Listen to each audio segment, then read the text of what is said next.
Are you looking for more out of your life? Do you need ideas on how to start new businesses and how to move forward in your own personal life? Well, guess what? You have come to the right radio show.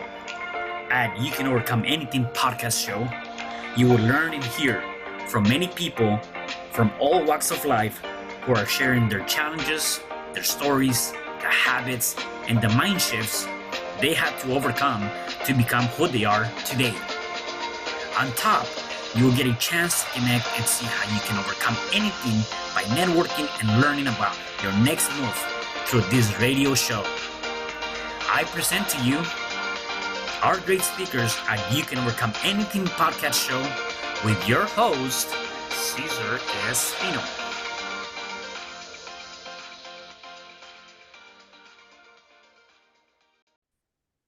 Hello there, and welcome back to another episode of You Can Overcome Anything podcast show. It is your host, Cesar Espino, and today I have a special guest. Her name is Azadeh. She is a mindset trauma supervisor and healer. She helps women around the world to heal their inner child, to raise future healed children, so we all together can make the world a better place where we can be and be part of. Hey, Azadeh, how are you today? Thank you. I'm good. Thank you. Good, How are good. you? I'm doing good. I'm doing good. Thank you. Glad to have you here on the show. Wanted to give us a little bit more about you. Tell us a little bit about your background. Where are you originally from, and where did you? How was your upbringing as a child? Yeah. Oh my God, it's a long story. So I'm not gonna tell all about it. Then it's gonna take like forever. So I'm gonna just start a little bit and move very fast forward. I'm Azadeh, as you said, and I'm from Iran. I was born in Iran back in 1979. And in middle of the regime change, I was born. And 5, 6 years old, we had to flee from Iran. My father was against the regime in Iran, so we had to just run away. And in that time, it was a war in Iran, so it was a war from Iraq and Iran. So we flew to Turkey first, and then to Syria. So, and then we came to Norway as a UN refugees. And when we came to Norway, I was 1990. How old was I then? 11. Yeah. 11. So it has been a lot of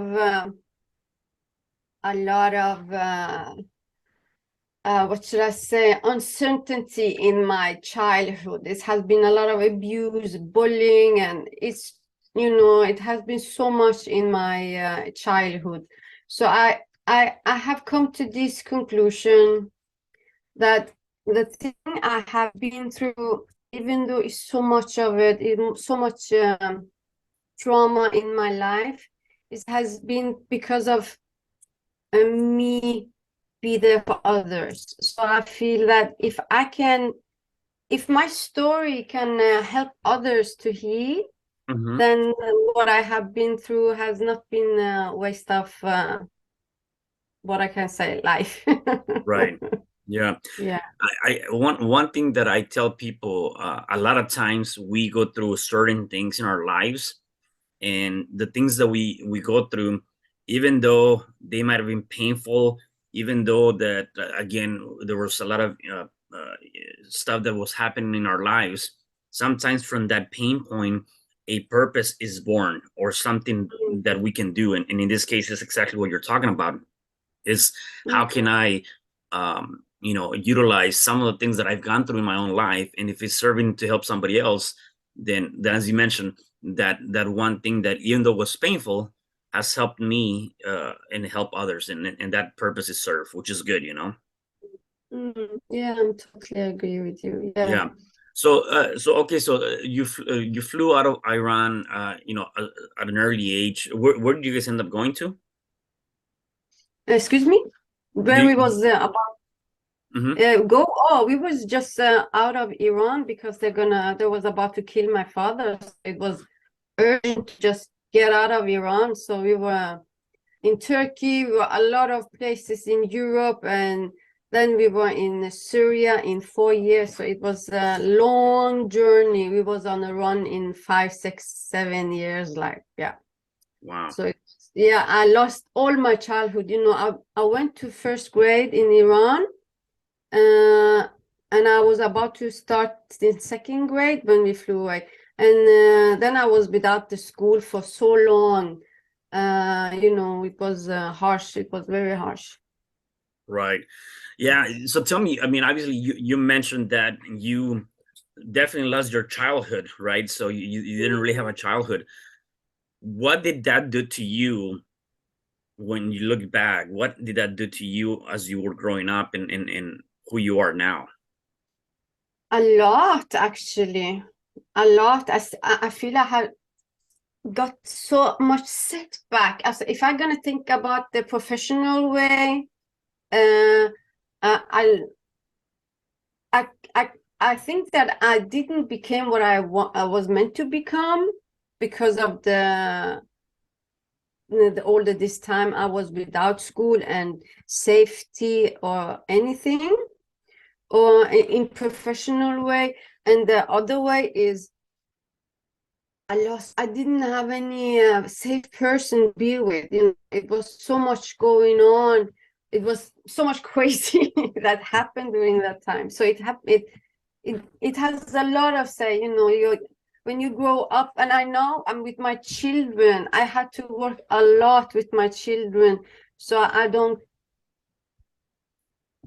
even though my first my children, the first one, the older ones, I gave them everything I couldn't have when I was when we were refugees. So I Mhm. gave them a lot of toys and stuff. When we were refugee, I couldn't have my own toy. As in the end, we was like totally broke. So it had impacted me a lot. So I think, or maybe that's why I'm very, this thing I want to have children to have a shelter and have food. And it's not that we didn't have any shelter or food, but I'm very sensitive when it comes to children and Yeah. their well-being. Right. What was the one thing that you wanted to become, right? I mean, if you said that if you didn't have to run away, you would have who you are now, or what you could have come would have been something different, right? What was Yeah, something that maybe you would have wanted to become that you didn't become? actually, I, I was those children that was like very smart. Hmm. Yeah, they put me in this first grade when I was 4 years old. It's actually when you're 7. So they wanted me to uh, do the whole school, elementary school, like fast and become something. And I'm grateful like it didn't happen, because Hmm. then I would be something that grown-ups wanted me to be. So it wouldn't be like me wanted that. So I don't know. I don't know what I would happen, but I may believe that I wouldn't had this all these obstacles in my life, when it Yeah, comes to, yeah, got you. yeah. No, no worries. And so, as you're getting older, you're growing up, and you've been all over the place, running away for so many years. At which point did you guys finally settle down and said, "Okay, this is gonna be home"? And what was home at that point? Oh, we didn't choose. It was the UN that chose for us that Norway is your new country, Mm, and you're gonna live there. There you got your. So it was the UN that decided that with Norway, and we got when we got to Norway, we got already apartment that were totally lovely with us. Like it was arranged from first day that Norway is our new country. We're gonna live here forever. This is your. So we got green card and everything from day one. Like it was very, but we have been on the run in 6, 7 years. So it felt like, I thought for myself when they said there's Norway, I thought like, is that ice there? How is Norway? We didn't even know where Norway was. We thought it was like capital in Sweden. It didn't have any map that said Norway. Yeah, right. Yeah, exactly. That's funny. So from day one, as you mentioned, you kind of the UN said this is gonna be your home, except it took that long, 6, 7 years for you to get settled in. Yeah. Wow. Actually, it was 1 year before, 1 or 2 years. I was a little, I didn't get involved in all this Mhm. chat when I was a little. So I'm not. But we wasn't in a UN before that. We got into UN 1, 2 years before we got into Norway. Got Before you. that, yeah, we didn't know about this stuff. My father heard it from someone else. Why you don't go seek UN? UN can help you. Then he got to UN. So it was like very long process. So yeah. Yeah, got you. And obviously, again, going back to that, you've gone through a lot. You finally get settled in. What happened next? I mean, one of the things that was one of your major obstacles is being able to see your, as you call it, your first love, your father, um, you know, shoot himself in front of you, right? So tell me more about that. My my daughter's father, yeah. It's actually happened soon to be 8 years ago. It's not so long time ago. Mm, Yeah, it happened a lot of things before that, but yeah, he sadly had his issues, and uh, my girl is there, so I'm just checking if she's far away. yeah. Yeah, my first love, I can say, as it was. We had a little girl together, and she was almost 2 years when he decided to commit suicide and leave us for good. So it happened just out of the blue. We had the fight. He had his thing. He was not probably he was very sick, and had managed to uh, keep it a secret that he wanted to die. So nobody knew. Was it depression? Was it I, problems? What do you think it you was? I mean, know, people, doctors, the way I described him, the doctors said that they usually don't put the label on dead people, but he heard like he was a bipolar. So maybe so the yeah. Yeah, so he has these up and downs, and it was very intensely those up and downs. So yeah. Got it. Got it. No, got you. So, when so obviously now you're uh doing and helping many people, right? In terms of your Mhm. practice to helping women, right? To around the world to heal their inner child. Where did that come about? I mean, I know you obviously you didn't have a childhood. Is that the reason why you decided to go into this, or what was the reason you decided to do that? Reason is when I was healing all these years, these 7 years, I found out if you don't heal your foundation of your life, then whatever you build, it will be shaky, you know? Mhm. And foundation of your life is in your childhood. If you build a house with a shitty foundation, then it will, even though you build a castle, it wouldn't stay. It would just fall apart. It's the Right. same thing with the inner child healing. You need to heal the foundation of your life so you can blossom and become the man or the woman you want to be in your life. So this is what I have come to me, and I have got the downloaded from wherever it comes from. So to heal the past so you can thrive and bloom and become whatever you want to be in future. Yeah. How long have you been doing that? Oh, yeah, how long? Like forever. Yeah. Yeah. Yeah, it has been like my thing. I didn't knew about the name inner child healing. I didn't knew that before like yeah, 10 years ago maybe. So but before I named it like I don't remember even what I named it, but it's been a long journey, this inner child healing journey.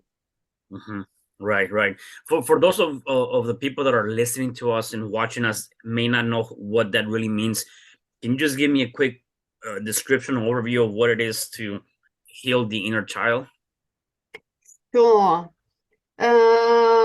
Short and correctly, maybe, not correctly, short and inner child healing is actually to heal the little vulnerable thing you were when you were little and make it confident and show your the thing you were, the little child you were once, that you are grown up now and you are safe now, and that child is safe with you, and you are forever there with your own inner being, that you are not alone. Actually, is to love yourself, Hmm. the love, the part that have been wounded and need safety, need someone to be there and hold your hand.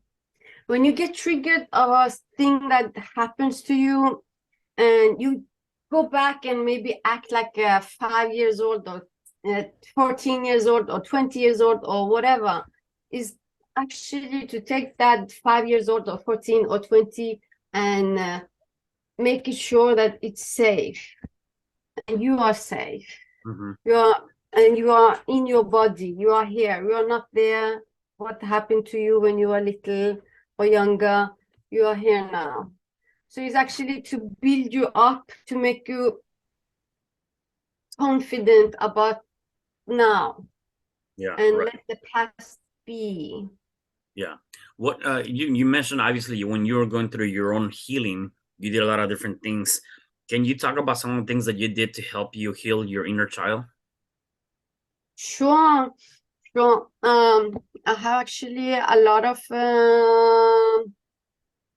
the most common and easiest way is actually to sit with yourself, sit with your feelings, sit with your to have this courage to sit with your feelings and just give yourself space to be and acknowledge, instead of, our brain is so good with the talking and talking and labeling, try to understand what is this reaction, so and talk a lot, is to actually silence your mind and give yourself space to be and space to feel and feel safe, instead of scrolling your phone. I have done it a lot. I still sometimes do it too. Yeah. Instead of scrolling, instead of uh, smoking or drinking or whatever, you sit and let yourself, give yourself permission to feel. And it's not scary to feel. It's and without labeling all those things that, oh my God, now I'm turning crazy, or this is this, or da, da, da, da. Nothing of those things, just permission to be that vulnerable or whatever you are, instead of labeling and let Yeah. your mind eat you up. So I would say sometimes it seems like that could be a good practice. Also, I can also see that maybe doing that and just kind of trying to be with your feelings, that a lot of things can come up, a lot of negative stuff, and sometimes instead of helping, it can probably take you even deeper on a deeper depression, or take you down this path of memory lane, right? And remembering things that you don't want to remember, and instead of helping you, maybe at that moment it looks like it's really harming you. Is that a right assumption? Or even then you still gotta allow those feelings, even if they're painful, and it takes you to this memory lane, and just let that come out and let you feel them? You know, when you get in those memory line and you feel like you're going even worse, and you just need to know that those times you feel that you go down, it's always much better on the top. Mm. I actually, in the beginning, I hated, I don't use the word hate much, but I haven't used it yet this year. So I hated when I had those memory line. I didn't want to remember, and I was like down. And then after some time, I recognized the pattern. Longer it goes down, how much beautiful is it on the way up, you know? So Mm. even though you feel that, oh my God, I faced these things and now is, but I understood you more. I face memories or things that comes to me, more confident I get after that, more I glow, more my eyes get shiny. It helped me so much more. And I got a lot of wisdom, and I felt my heart got bigger and growed and softer. So I Yeah. take it as a win. Yeah, no, that's actually good. So yeah, definitely it can definitely help you with that, for sure. Mm. So are you working with females all over the world, or just specifically, yeah, all over the Yes, place? yes. Got you. Yeah. Um, if people wanted to connect with you, where can they find you? They can find me everywhere. Not everywhere. Not on TikTok. Not on TikTok. I Yeah. don't have brain space for that. Yeah. Got I'm on Instagram. I'm on Facebook. I have my own website, and I'm on Twitter, LinkedIn.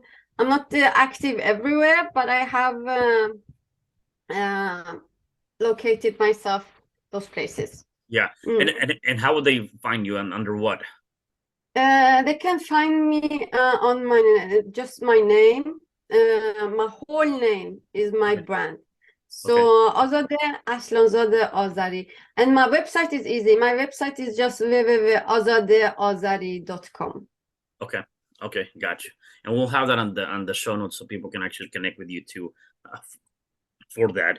And then, so tell me something like, definitely you've done a lot of work. Um, how, what is a typical practice? How do, when people find you, um, what do you go? Is it specialized by person, is individual, healing, process by the person?